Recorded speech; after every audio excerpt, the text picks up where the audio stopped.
Allez-vous-en, ou vous allez le regretter. Mais tout le monde n'obtempère pas.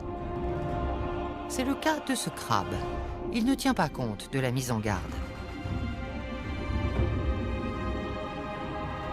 La pieuvre se jette sur lui et lui injecte de la tétrodotoxine, un poison si puissant qu'une petite dose suffit à paralyser un humain et à le tuer en moins d'1 heure et demie. Ensuite, elle déchiquette sa victime à l'aide de son bec tranchant et de ses 8 tentacules. Ouh, mon Dieu!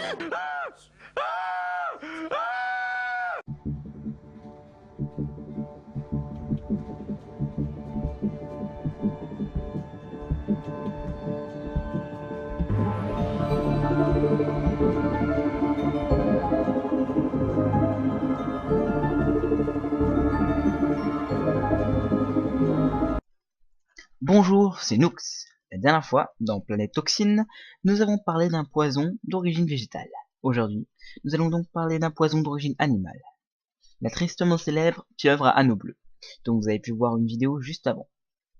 Cette pieuvre se trouve au large de l'Australie. Elle ne mesure que 10 voire 15 cm et elle possède pourtant un moyen de défense assez efficace.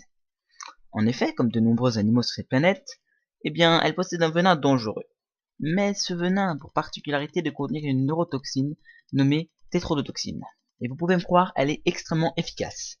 Cette toxine est également appelée poison de Fugu. Elle est présente chez certains poissons, notamment les poissons lunes. Il faut savoir que ces poissons lunes, par exemple, sont consommés au Japon depuis des siècles et causent tous les ans de très nombreux accidents à cause de ce même poison qu'il contient.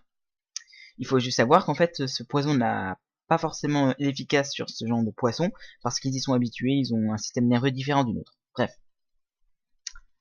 Il faut savoir que la dose létale de ce poison, c'est la dose létale moyenne, c'est-à-dire en moyenne, c'est 20 mg pour un homme, sachant qu'on estime que la dose minimum est de 8 à 20 microgrammes par kilogramme. Ce poison a tendance à agir en bloquant les terminaisons nerveuses du cerveau. Cela provoque donc des paralysies de muscles et notamment les poumons, ce qui cause en général la mort de l'individu, c'est l'arrêt respiratoire. Lors de l'injection du poison par la pieuvre, en général le sujet meurt souvent noyé. Parce qu'il est vrai que ça peut prendre du temps avant de se manifester, mais ça peut également avoir lieu en quelques minutes. Ça dépend totalement selon les individus, la corpulence, les antécédents.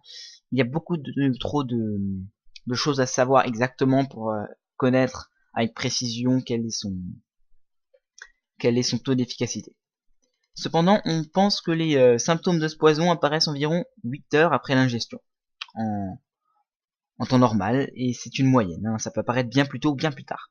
Alors en gros, pour résumer les symptômes, car il y en a beaucoup, il y a des nausées, des vomissements, des vertiges, des diarrhées, des douleurs intestinales, abdominales également, un engourdissement du corps, suivi d'une sensation de flotter, perte du sens tactile, également une paralysie des extrémités, et la dilatation des pupilles. Il y a de plus en plus jusqu'à pour finir par une paralysie totale et généralement la mort de l'individu de manière assez rapide.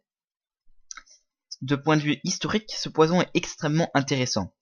Vous savez peut-être qu'il y avait la légende à Haïti des zombies.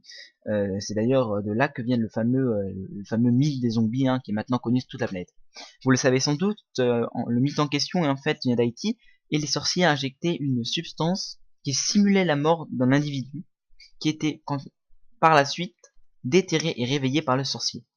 La personne n'était plus qu'un zombie aux ordres du sorcier, parce que ça avait tendance à endommager le cerveau. La substance en question était probablement la tétrodotoxine, parce qu'elle est facilement trouvable dans certains poissons, et à dose non mortelle, elle pourrait en effet provoquer ces symptômes. Donc la prochaine fois que vous voyez un zombie, demandez-lui s'il n'est pas juste sous l'influence de cette toxine. En conclusion, la tétrodotoxine provoque les symptômes suivants: dilatation des pupilles, perte du sens tactile, paralysie, puis la mort. On peut également dire qu'elle se trouve dans beaucoup de poissons et est donc plutôt dangereuse et facile à trouver. Et pour finir, elle est sans doute à l'origine du mythe du zombie. En bref, cette petite toxine mérite bien la note de 92% sur le toxicomètre. À la prochaine, n'hésitez pas à vous abonner, à laisser un commentaire et à mettre un j'aime. N'hésitez pas dans les commentaires à demander à quelle toxine, maladie ou autre chose empoisonnée voudrez-vous qui apparaisse dans le prochain épisode. Sur ce, je vous dis à bientôt, c'était Lux.